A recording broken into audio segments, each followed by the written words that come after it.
and welcome to the GSMC Book Review Podcast, brought to you by the GSMC Podcast Network. I am your host, Sarah, delighted to be with you on a Friday for this second episode of the week. As always, as we get started, I do want to remind you to please like, follow, and subscribe on whatever platform you're either listening to or watching this episode on. It really does help the algorithm. It gets the podcast out to more viewers, listeners, readers such as yourselves, and that support is greatly appreciated because this podcast does not happen without that support, without your support, without you specifically. If you would like to help the podcast and the network as a whole, you can do so by going to gsmcpodcast.net, and there you can leave a donation of some sort, a tip if you want to call it that. That helps, as I said, not only this podcast, but the network as a whole. It is greatly appreciated. Once again, this podcast doesn't exist without you, the people who tune in every week, the people who share the episodes, the people who comment, who follow on social media, etc. So whatever form of support your support takes, I very much appreciate it. This is just one other option. You can go to gsmcpodcast.net. There you can leave a tip or a donation, and again, it really does help the podcast and the network as a whole. So thank you in advance if you are planning on doing that. Thank you just in general if you've done it already sometime in the past. How has your week been since I did the episode on Tuesday? It is still raining like crazy here, which is good. This is our rainy season. We need the rain. The dogs don't like it because they don't get to go for their walks. The puppy is way too hyper because he's not getting enough exercise. Doesn't bother the old man so much, but Frost it's driving him crazy. I like the rain. We need the rain. Rain is good. And I got 2 texts today. One from a friend in Wisconsin who said it is -17 without the wind chill, and another from a friend who's actually in Hawaii right now, but she where she lives in Montana today is -39 with the wind chill. I will take the rain. I will take that it is currently 47 degrees here, and yeah, I'm going to take the rain over where I used to live and the weather that we used to get. But if you are in the Arctic cold front that is going through a lot of places right now, I feel for you. It actually snowed here in Portugal a little bit. It snows in the north, but where I live, not usually. But a few days ago, it snowed in the mountains. Didn't stick, but I was told that there was snow. I actually would have liked to see that. I think I mentioned this in the last episode too. It's kind of fascinating to me.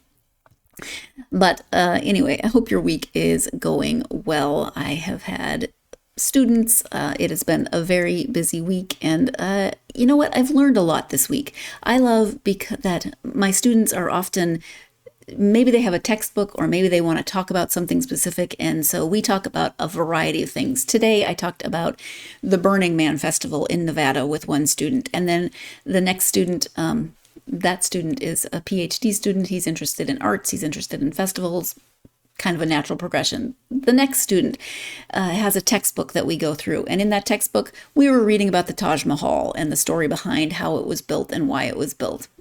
Interesting stuff. Didn't know everything about it. Between that, there was a student and we were talking about caffeine and caffeine addiction. And that was also a textbook. I don't know. I never quite know what I'm going to talk about. And then one student wanted to talk about Harry Potter. She said it's her favorite movie and we're practicing conversational English. So we talked about Harry Potter. Cool. It was a fun day.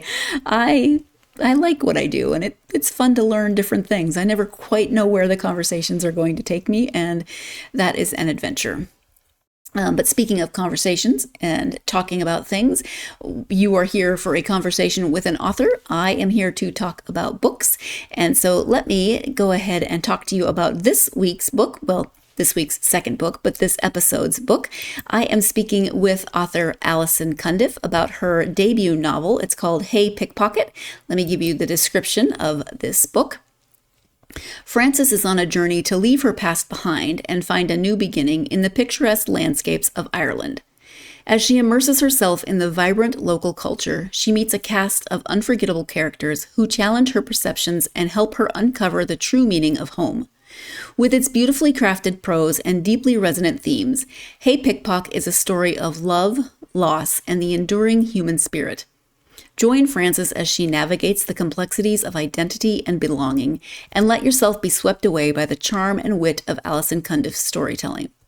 Perfect for fans of literary fiction and those who appreciate a heartfelt, introspective read, Hey Pickpocket is a novel that will stay with you long after you turn the last page. Join Frances and embark on a journey of self-discovery and transformation. Allison Cundiff's talents as a poet, teacher, mother, beekeeper, traveler, and her Buddhist leanings, combined with her combined with her understanding of trauma, make this novel as good-humored as it is deep and real. The book is an enchanting mix of Irish local color, romance, and dry wit, making it a deeply felt exploration of the eternal riddle of home and the enduring allure of hope. So that is the description of Hey Pickpocket, with me not being able to get through one sentence. I think my brain stopped on beekeeper because I read that line and I was like, oh, yeah, I was going to ask her about that. And then, of course, I forgot to ask her in the interview about being a beekeeper. We talked about other things, but I was just saying, I like learning about things. So I should have asked her about being a beekeeper. Of course, this is an interview about the book, and I shouldn't be talking about, a million other things, but if you've been tuning into this podcast for any length of time, you know I like to ask a lot of questions. Some of them random, some of them not, but I do like to go off on a tangent at times. But this book is, as you heard, literary fiction. It is about a young woman and her a traumatizing experience that leads her to leave home and move to Ireland. Her father was an Irish citizen. She has dual citizenship, and so she moves to Ireland, ends up on a remote island. She is a nurse, so she is able to find work on this remote island and meets a lot of people who are very helpful to her journey of not only self-discovery, but of healing in a lot of ways. There's various things in her life that she is trying to work through, trying to heal from. And so we get a very fun cast of characters and this beautiful setting, and just a very, if you like those types of books where it is a journey of self-discovery, but also traveling to a beautiful place and meeting lots of interesting people, then this is definitely one you'll want to check out. But let's turn to the conversation so you can hear Allison's thoughts on the writing of it and the idea behind it, etc., and see if this is a book that you would like to look into more and potentially read. Again, the book is called Hey Pickpocket. The author is Allison Cundiff. Hi, Allison. Welcome to the podcast. Thanks so much for having me. This is great. Thank you for being here. I'm excited to talk about the book. It's called Hey Pickpocket. But before we do that, would you take just a minute or two to share a little bit about yourself?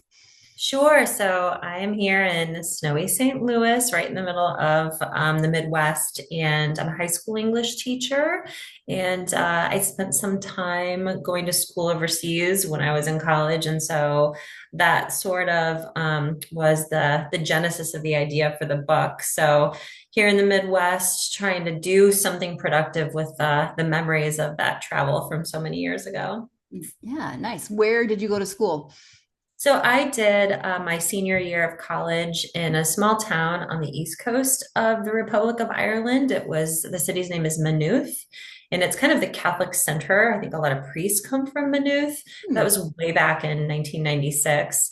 And so that was all the way on the east coast, though Hey Pickpocket is set all the way on the west coast. Right. Okay. So you've mentioned, now we know that it is set in Ireland, but Can you give an overview of the story? Sure. So it's literary fiction, so 100% fiction, even though it's rooted in some stuff that actually happened while I was living there. But it features a main character named Frances, who's a trauma ICU nurse living in St. Louis. We have some level 1 trauma centers here, and one of my daughters worked in one and would talk regularly about night shift in the ICU. And I would just listen to this and have so much just respect for our healthcare providers, especially post-COVID. And it was sort of just kind of sitting there. And so what I did was sort of fuse that with this fictional character And she's just kind of had it. And after kind of a traumatic and violent family experience, she decides to take advantage of her dual citizenship because her father was an Irish citizen and move to a very remote island on the west coast of Ireland. It's actually technically part of County Galway. It's called Inishmore. And I was there for some time when I was in school, and really like talk about like the comfort of remoteness would be was kind of ideal. So I tried to give some architecture to what that vastness looked like, and she ends up settling there. Technically, the book is a romance because she meets a local fisherman, but really, I think what it's about is like processing the really bad stuff that happens to us and figuring out how to do that alongside the everyday stuff like work or getting groceries or falling in love. Not to say that falling in love is every day, but those two sort of align. So it's internal about her getting over this murder. And then external is meeting this local fisherman who's pretty dreamy, and the two kind of hit it off. Yes. And she does, she loses her cell phone at the beginning. The title, Hey Pickpocket, she does experience a theft as she's going to the island. So she has no cell phone. So in some ways it mimics your experience, I would imagine, of 1996. No cell phones, no internet, really. Nothing. There was nothing. There was like one school computer that we had. Like there was a computer center on our campus with like a few computers, a few were faculty, but like largely it was so old school. We would have to locate secondary sources for our research. And we would be like walking through the stacks and finding an article in a bound periodical. And like the time it took, like, oh my God. And now, like, especially with my students, because I teach high school English, like they can access JSTOR on their phones. I'm like, oh my God, if I had a phone with JSTOR on it, that would be so much fun, right? JSTOR on a Friday night. But yeah, so she gets pickpocketed and her phone and a lot of her money gets taken. And so essentially she's adrift. She has enough money to get her to the island, and she's a nurse, so she has essential skills. But she's sort of like she's forced to turn inward because she doesn't have that distraction that all of us have. No. And so it really kind of forces the reader into confronting what that would look like for each of us. I think if we didn't have these lovely distractions with fun eternal memes to consider. So yeah, that's sort of one of the central conflicts of the text. Yeah. So you see that there is that theme of self-discovery, and there's a very specific plot device here that the pickpocket has stolen Frances's phone, among other things, and she does not have that distraction. She chooses not to get a phone immediately after the theft, and she is without those distractions. What did Allison say? Endless memes, I think she said, and endless memes sometimes are my downfall. I can definitely be distracted by the endless memes, but Frances does not have that. So she is engaging in life in other ways, and that is helpful for her own journey. We're going to go ahead and take our first break of this episode. When we come back, we'll be talking about Frances's initial inspiration for this story. You are tuned in to the GSMC Book Review Podcast, and I will be right back.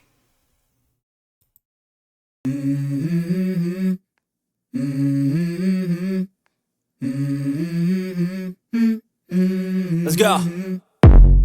I wake up to a little bit of drool on my pillow, feel like it's gonna be a bad day. Yeah, I'm tired of shit, and the coffee ain't hit yet, damn, ain't that great.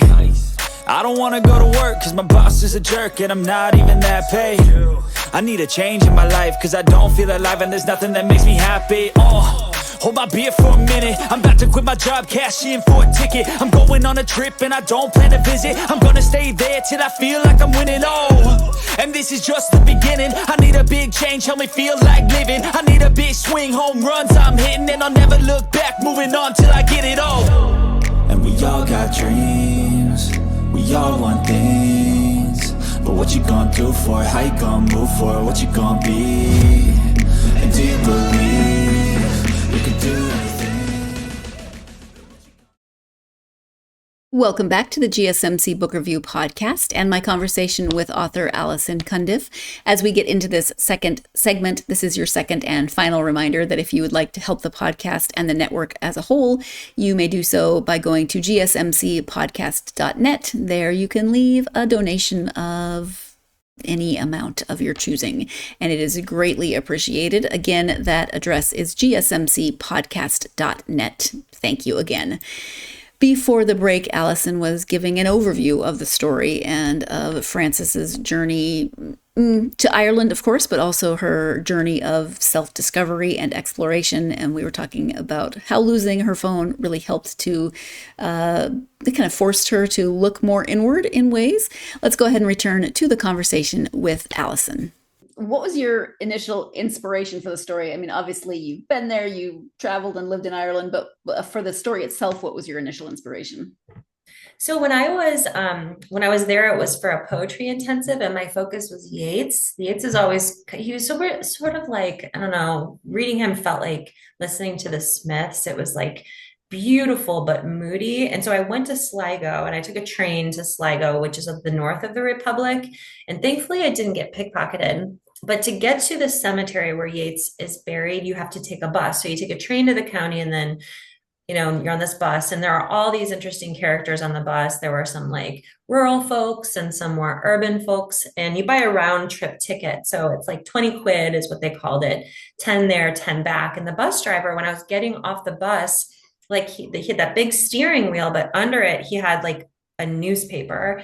And he was kind of like, I'm like, do I just tell you what time to come back and pick me up? Like, this is a graveyard in the middle of like nowhere. And he's like, yeah, like an hour, I'll be back. You'll see me and I'll stop. And I'm like, okay, like not knowing that's just how you arrange return trips. So I went to spend some time at his grave and did some research and some sketching and stuff. And then unfortunately, the bus driver did not come back. And so Irish weather is like cold and windy, but like 40-mile-an-hour wind this way. So it like gets in your coat lapels. I mean, it's just like it's starting to rain. It's dark outside. And I'm like, if I don't get back, I'm gonna have to spend the night in a graveyard.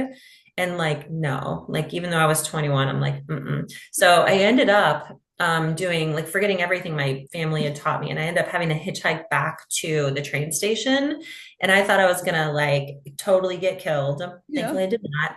But what happened was this truck that pulled up, I was like inching along behind it to see if the driver looked safe. And I saw what I thought was like humans in the back of the truck. And I was like getting ready to run.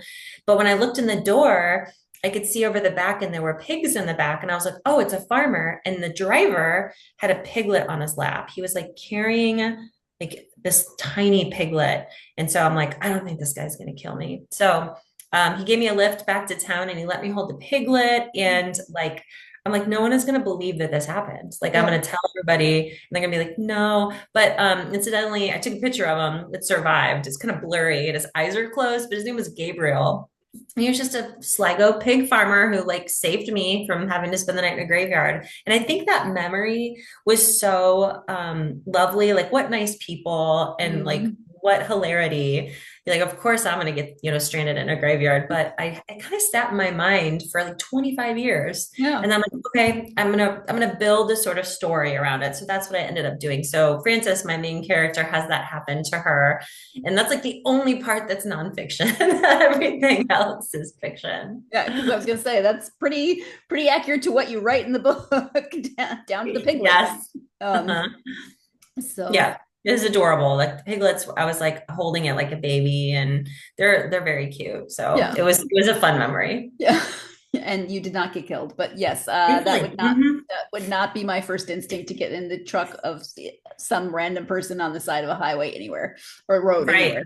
Yeah. Right. When I got back, there was a pub I was sitting in having dinner when I got back, and I was telling everyone, this is back in 96. I'm like, can you believe it? And they're like, yeah, like people do that here all the time. I'm like, well, not in St. Louis. We don't do that. And they're like, this is in America. I'm like, okay, good point. I'm realizing that. Thank you. So let's talk a little bit more about Frances as the protagonist. What about her do you think will resonate with readers? So I think what's really kind of universal about the story, and my editor with Jackling Press really helped with this, is that we're all so divided by geography and experience and age. But I think most of us feel we want to be witnessed by someone and by somebody with comparable values. And I think what she does is she sort of closes herself off after the traumatic family experience. There's like an incident with her mom and a pretty violent stepfather, and she has to intervene, and it becomes a whole traumatic thing. There's a violent self-defense moment which stays with her. And so it turns her inward. And I think what we seek, all of us, is some sort of human connection. For some people, that's a romantic connection. For some people, it might be spiritual. For some, it might be more platonic. But she ends up building this with this man on the island. His name's Tommy Archer. And I think what I tried to incorporate is something very believable in terms of two people who are pretty damaged, like we all are, a ton of damaged goods, who are able to do what I always believed was the purpose of love. Like according to Aristotle, love should improve us. Like it should bring something good from us. It should make us better people.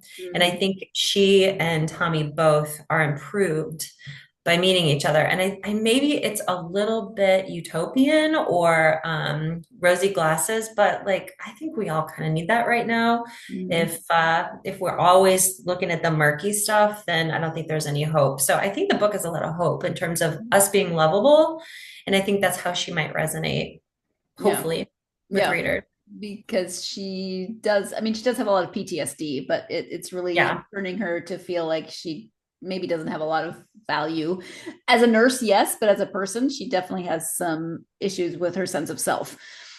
Oh yeah, I love that language, that word value, I think for sure. Yeah. And after we err, or after we just have to courageously stand up, then I think we do struggle with that. That's like, well, maybe I'm too damaged to be loved or something along those lines. So yeah, I like that word.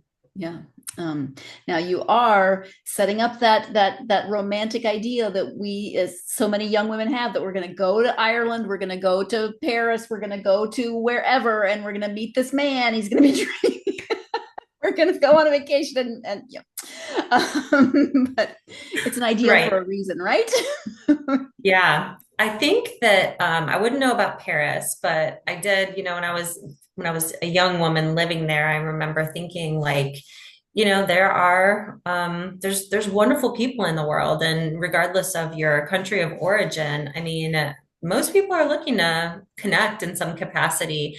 I found living in Ireland, there were, it's not like I was there looking for a boy, and there certainly wasn't any romantic interaction, but I saw a lot of my girlfriends doing that. And they are charming people in terms of their rich history and their sense of humor. And so the women and the men are lovely to get to know. So however that's romanticized here, I am sure that people could find that in any country. I just happen to go to school there. So people are great, right? There's always somebody who is, if there's a person available to pickpocket, there's also a person available to love. I'm absolutely sure that there has to be the dichotomy there. Well, yes. So talk a little bit about that, because it is called Hey Pickpocket, and that is a bit of a defining moment in the book, but not like the central core of the book. Could talk about centering it, but also not centering it around the title. So the title is, she begins talking to this person that pickpockets her in the beginning. She's like, God, what an asshole. You see me there. I'm in the rain. I'm soaked. I'm alone. Like, why did you pick on me? And she doesn't have really any other people to talk to. And she ends up sort of having this meta narrative in which she's talking to him like, oh God, I wish you had taken this instead of that. And then she's curious about him. And so it becomes a way for her to open up, kind of become cracked open for the reader and see some of those vulnerabilities that I think she had cloistered away as a result of her trauma. And so I just I really kind of struggled with the title, but she reaches out to him so many times in the book. So I was like, oh, okay, well, that makes sense. I'll use that one. Yeah. Yeah. And it kind of makes you curious. Well, okay, why is it called this? And what is the connection? So, good. Okay, good. When you sit down to write or when you sat down to write, I guess we'll go past tense for this one. Did you have really good character sketches in mind, especially for Francis and Tommy, but some of the other characters as well? Or do you like to let them evolve as you write?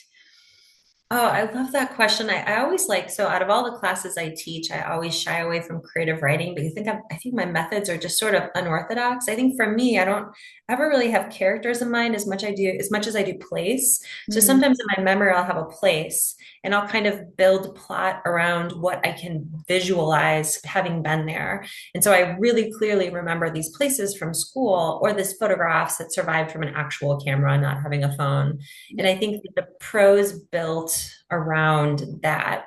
I think the characters were secondary to place. So I think place comes forward maybe more strongly than even character because we are really so deeply responsive to the places we're in. I mean, I think it shapes everything to what we're like our jobs, the way we travel, our appetites. And so I think place is almost a stronger character here than I think even the people are because they live in response to the rugged sort of remote island that they're living on. Yeah. Yep. Makes sense. I have talked with other authors before about place sometimes becoming its own character, and place can be extraordinarily important in a novel. Sometimes it's much more important, sometimes it's less important, but sometimes it takes on the importance of almost another character. And in this case, the location, as Allison was just saying, is extraordinarily important to this story and to Frances's arc as a character. So her character arc is actually tied into the place and the journey to that place and what happens on this remote Irish island. We're going to go ahead and take our next break of this episode. When we come back, Allison will talk about some of the research that she did while writing this novel. You're tuned in to the GSMC Book Review Podcast, and I will be right back.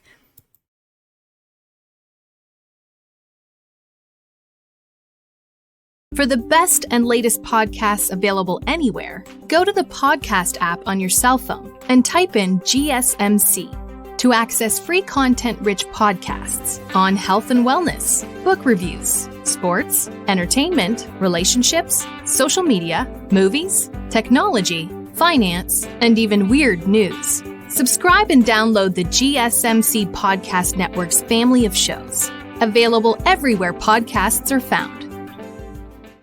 Welcome back to the GSMC Book Review Podcast and my conversation with author Allison Cundiff.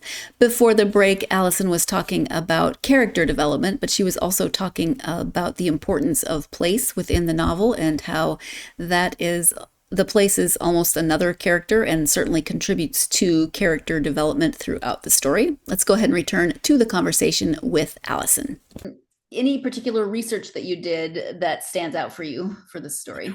Oh yeah, so a ton of Gaelic was necessary to research, and there was also I learned something working with the editors. They were Indie Press, Jack Lee Press is absolutely wonderful, and I learned that you can't include whole poems or whole songs because then it's a copyright thing. So there'll be little snippets. Like, for example, the band The Pogues was always a favorite of mine. And there were several references to them and some of their lyrics, especially the lyrics in reference to the dunes where a lot of people were buried during the hunger. And I had to be very careful to make sure that I wasn't violating copyright. So that was new research for me. And then also just making sure that I had the Gaelic spelled correctly. And then also in my mind, I remember taking the ferry from Galway to Kilmermy, which is on the Aran Islands. And I'm like, okay, wait, so the boat sailed. All right, that's east. And so there's a lot of little tiny things you have to do just to be sure you're steering your characters in the right direction. Yeah. And for the readers who know what you're talking about, they're not yelling at the book. Exactly. Not west. Not that way. Yeah, don't go that way. I realized as I was reading that I have never actually seen the word crack spelled the way Irish say it's good crack. I just pictured it spelled the English word, and I did not realize that it's CRAIC. Yeah. So that was fun for me.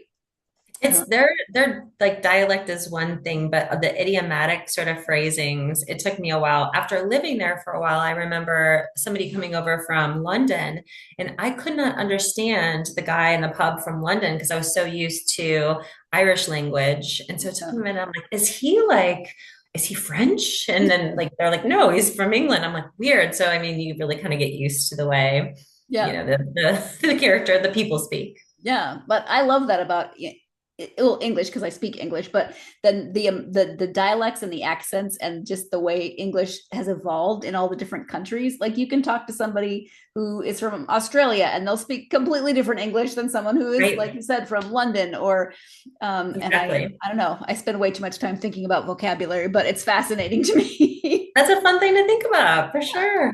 I agree. Um, so you also write poetry, correct?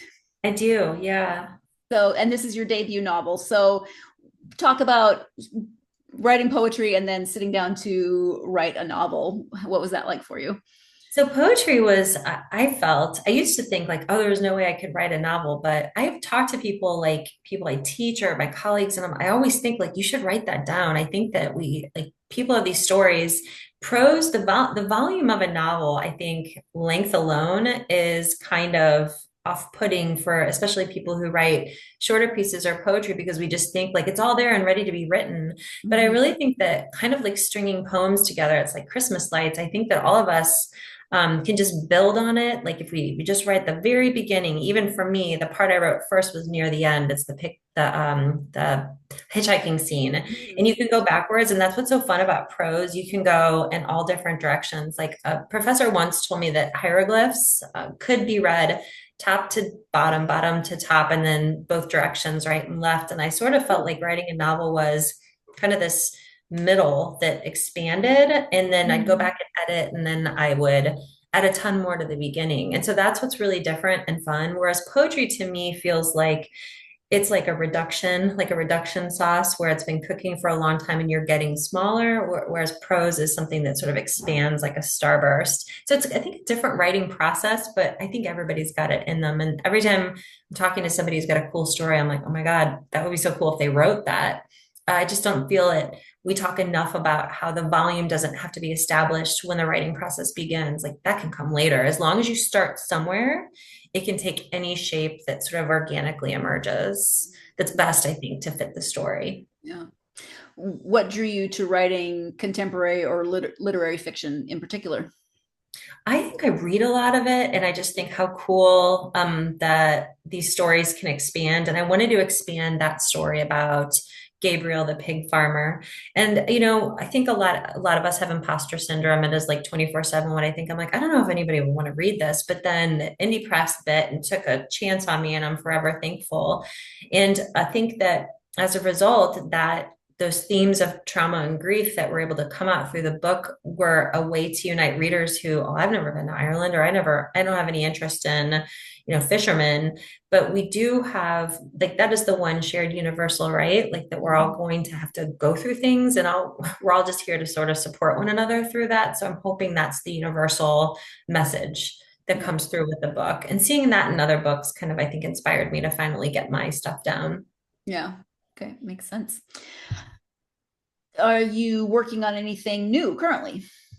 Yeah, so I actually have my second novel coming out in March, and it's through April Gloaming, which is a Southern press here in the United States. They focus largely on Southern fiction. One of the places I spent a lot of time growing up was in South Central Missouri in the Ozarks in Camden County, and I actually was just playing with another genre. I wrote a thriller, a fiction piece titled The Mysterious Women of J Road, and that's coming out in about 8 weeks, and I'm super excited. There is very little romance in it. It's more about Ozark folklore and all the sorts of things that creep and crawl around at night. But it's much longer, actually. It's about 3 times the length of Pickpocket. Wow. But that's coming out, and I'm really excited about it. I'm always just kind of piddling with poetry, but poetry always feels kind of unfinished. Like I feel all of us can go to a poem and be like, no, I need to destroy that and start over. The brevity of it, I think, kind of calls for that. But yeah, the second novel is out in a matter of months, and I'm really stoked about that. So that's been the project the last couple of weeks. Yeah, that is exciting. And I think piddling with poetry should be the name of your memoir. Struggling with piddling with poetry. Oh God, I do too much. A bit more of a mouthful, but yeah. So obviously you've written 2 novels, you write poetry, you teach English. So language is clearly important, but was writing something you always wanted to do? I think so. I did it so poorly. This is a funny story. So we cleaned out our garage recently, and I had all these chunks from college with these journals from when I was like 16 to like 25. And I was like, oh my God, this is the worst. I've never read anything worse in my life. I think I tried, and I tried very poorly for very many years. We had this little bonfire going in the backyard, like an outside fire, just to sit by and like, have some coffee by. And I burned every single one of those. I was so horrified at myself at 20. So I was like, I think I always did want to write, but like, I don't like going back and reading the early stuff. I'm like, oh, that was rough. So I'm still a work in progress. But yeah, I think as I was little, I was like, I remember reading Stephen King, who's like my fave, and thinking like, oh, this is great. I'm going to write it. And then I'm like, wow, I'm not writing very well. And so I'm really glad that there's been enough courses in writing so that I have improved a little. I'm not myself at 20 anymore. Well, hopefully not. Yeah. And we seem to be of a similar-ish age. You were probably reading Stephen King at way too young of an age. Why did they let us? Nobody was like, you know what, here's it. And there's no problems with that. And you're 10. So I'm like, wow, should I have read it at 10? I don't know. No, should we have read half of the things that we read at 10? Probably not. But here we are. And here we are. We're fine. We're fine. We're fine. From your experience, what advice would you give to someone who wants to write? So I would say that definitely write, and don't let the rejections be any indication of the quality of the work. Like I have joked with my students that I can wallpaper my house with my rejection letters. Like they come in all the time, every single day. It's like today's rejection. And I just think we can't let the standard model of who determines what's right for a particular audience be any indication of the worth of our stories. I think every person has got something that could help someone else or inspire someone else. And so get it out there, even if it's not picked up, or even if you too could wallpaper your house with your rejection letters. It's a growing club of really excellent writers who just have to muddle through for every, I forget who said this, but like, we're not everybody's cup of tea, but if we were everybody's cup of tea, what a horrible cup of tea that would be. Like, you would not be the right temperature. You would not be the right level of sweetness or flavor. So write your cup, even if nobody likes it, is what I would say. There's somebody out there who's going to like it. Absolutely. Yeah, of course. I love that. I love that expression. What a horrible cup of tea. If it was everyone's cup of tea, well, I mean, wouldn't it have to have everything that everyone likes all in one cup of tea, and then it would just be nothing. So write your cup. I think that it might be my new favorite phrase right now. Write your cup. There's that other phrase. What is it? There's a pot. No, there's a lid for every pot. There's a book for every person, or there's a person for every book, maybe is what we're saying here. If something is appealing to you, write that. Don't write what you think people want, unless that is what is being pulled out of you. Because if you write it, somebody is going to want to read it, of course. And it's not going to be for everyone, but it will be for someone. We're going to go ahead and take our final break of this episode. When we come back, what does Allison read when she is reading just for herself? You are tuned in to the GSMC Book Review Podcast, and I will be right back.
Welcome back to the GSMC Book Review Podcast and the conclusion of my conversation with author Allison Cundiff. Before the break, she was giving her advice for someone who might want to write. Let's go ahead and return to the conversation with Allison. You mentioned you like to read contemporary and literary fiction. So talk about some of your favorite authors. So I'm still like, I have to reread everything I teach every semester, like with the students. So like, I'm reading Homer's Iliad and Homer's Odyssey and Hamlet and Paradise Lost. And right now we're doing Pride and Prejudice for AP Lit. And my freshmen are starting like Romeo and Juliet. And so I feel like I really like those pieces, but I did just get a Libby account because the library is a beautiful thing. And so one book on tape I'm listening to right now is Octavia Butler's Parable of the Sower. And oh my God, I'm like telling my husband, like, please stop talking to me so I can finish listening to this. Like, it's exquisite. And then I physically read over winter break, I read East of Eden by John Steinbeck, which had sat on my shelf for 30 years. Yep. And it was like some of the most beautiful prose. So I'm just looking at these people who have come before. Those two stories couldn't be any different. I would say both of those texts are probably in the top 25 books of all time I've ever read. I'm like, how am I just getting to that when the year I turned 50? Like, where have these books been all my life? So I love that question. I would bounce it back to you. Like, have you read anything in the last, couple of years that you're like, oh my God, where has this book been my whole life? Well, I feel like there's so many books that I should have read growing up that I never did, that I finally, kind of like you, that finally I got around to, but can I think of any of them? No, unfortunately. This is why I ask the questions and not answer the questions. Oh, right. Well, if you think about it later, shoot me an email, because whenever other literary people have like that, I always just want to see what resonates with people, because they're out there for a reason. Yeah. I mean, I made a point of going back and reading some of the things that I hadn't read, I hadn't read Jane Eyre. So that was like 20 years ago that I read Jane Eyre. But I was like, why did I not have to read this in high school? So I went back and read Jane Eyre or Wuthering Heights or some of those. And I love Pride and Prejudice. I just saw the new Frankenstein. I watched it like at the gym, and it was very well done. But I kept thinking that when I read that in high school, the monster seemed monstrous. But they cast like a handsome young guy to play the monster, and I'm like, it's so interesting how new adaptations or film adaptations adjust our understanding of literary characters, which is a fun thing to discuss when you're thinking about books, right? Yeah. Do you get, I just came across a series on TikTok, and the woman talks about her high school students when they're reading or watching like Pride and Prejudice or some of the other classics, and the comments are hilarious. Like the students are just throwing shade at Mr. Collins, particularly. There's oh God. Oh my God. Yes. Collins. I asked them to look at Collins' proposal through the lens of somebody asking you to prom. Like, first of all, I think you should go to prom with me because my mother thinks it's good for me to go to prom. And also I need a suitable girl. It's like cringe. It's so cringe, but so still applicable, right? People can relate. Yeah. And I can't think of Mr. Collins without thinking of boiled potatoes. So. Oh, what an excellent vegetable. Yes. But I don't know. I also kind of feel bad for him. Poor guy. It's been 200 years and we're still making fun of it. What's interesting about those antagonists is they're not all the way bad. They're just kind of a little ick, right? So it's interesting because not all of our antagonists in real life are going to be 100% evil. And so I think Austen sets up a really interesting examination of how to deal with real life conflicts through her characters, because that might be something that we encounter, right? That level of badness in people who sit next to us at work or something, Right. And I think the relationship between him and Charlotte, Charlotte feels like this is the best option she has. And she, why do we make the decisions that we make? And what can they say? Like, your best friend's going to go marry this guy that you think is the world's biggest idiot. Right. Mm-hmm. Such good conversation. I mean, I love how that book holds up. It holds up so nicely. I agree. People want to know more about you and the book, website, if you have one, and any social media that you're active on. Yeah, so I am most active on Instagram, and it's, I think, at Cundiff Allison. Just because I'm a high school teacher, it's private, but I largely love to connect with other writers and just kind of like share resources. And so Instagram is primarily where I am. I feel like I tried to learn TikTok and I just kept getting reels about like bad homeowners association people showing up. And I'm like, I don't think this is for me. Like, where are the poets? Right. So I don't really do TikTok, though I have an account. And I do have a Facebook that I use occasionally, but my website is allisoncundiff.net. And a lot of my poetry is there and links to readings and some videos. And so that's my online presence. If I ever figure out TikTok, I'll get some stuff there, but I don't know. I need to hire a kid to teach me. Like, how do I get those creepy reels out of the way and just see the cat videos or the rescue dog videos I'm here for, and the poetry. Exactly. It took me a very long time, but my algorithm now is cookie decorating videos, rescue dogs, and cute animals and toddlers doing silly things. So it is possible. It just takes a long time. Okay, good. Maybe AI and hopes for the future will better train the algorithms to make them more effective, because like we need that. Yeah, because when you first go on, no, there's a lot of stuff, and why do you want to wade through all that to get to build that algorithm? Yeah, exactly. Mm-hmm. We've talked about a lot of different things, Allison. Is there anything though that we haven't covered that you wanted to make sure you highlighted during our time together? No, thank you so much. I loved your questions, and I'm just appreciative of people who are reading the book. I would love to hear your thoughts. So I appreciate your time, and look forward to more convos with other writers in the future. Yeah, thank you so much for being here. I really appreciate it. Thank you for having me. It was great. Thank you again to Allison for joining me to talk about Hey Pickpocket, to talk about writing, to talk about everything that we talked about during our time together. If you are a fan of contemporary fiction, of literary fiction, maybe you just love Ireland, maybe you have always wanted to visit a remote Irish island and see what kind of adventures you can have. Maybe you have that dream in the back of your head that you're going to visit another country and have that romantic encounter. Wouldn't that be amazing? I had that for a long time. Now I get to have romantic encounters with my husband when we go to different countries. That's a different kind of okay. So I don't mind that.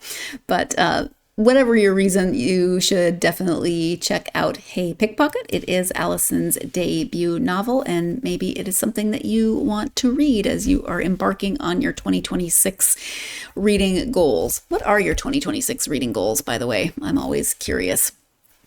Mine are the same as they always are. Just read. I never set a specific number. I have a number that is my record, and it's going to be really tough to break. So I don't even think this year I'm going to break that record, because I'm going to need more free time, I think. But that's okay. My goal is just to read, and to read a lot of books for the podcast, of course, so I can talk to you about them.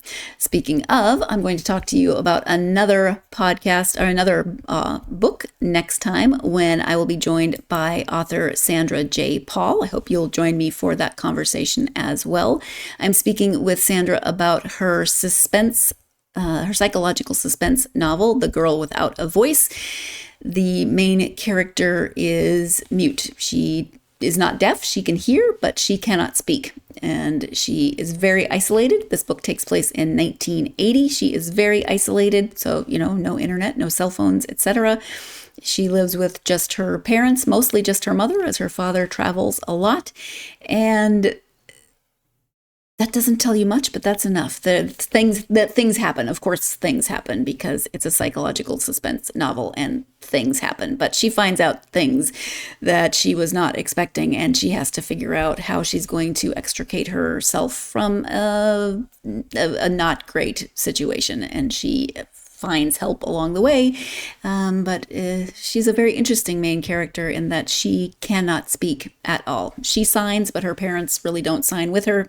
So she's incredibly isolated. But please join me for that conversation next week, Tuesday, with author Sandra J. Paul. In the meantime, I hope that you are not in the middle of an Arctic blast, but if you are, please stay safe, please stay warm. Hopefully you are somewhere warmer, but if not, maybe you enjoy winter. I hope you enjoy winter. It's that time of year. January always brings some crazy storm with it, doesn't it? But please stay safe wherever you are, whatever your weather. And hey, whatever you're doing this week, this weather may give you the perfect opportunity to just stay home. Just stay home and read. So even if you do have nice weather, my hope is the same for you as it always is. I hope that the world, the universe, just life itself gives you plenty of time to get yourself lost in a good book. Thank you so much, and I will talk to you next time.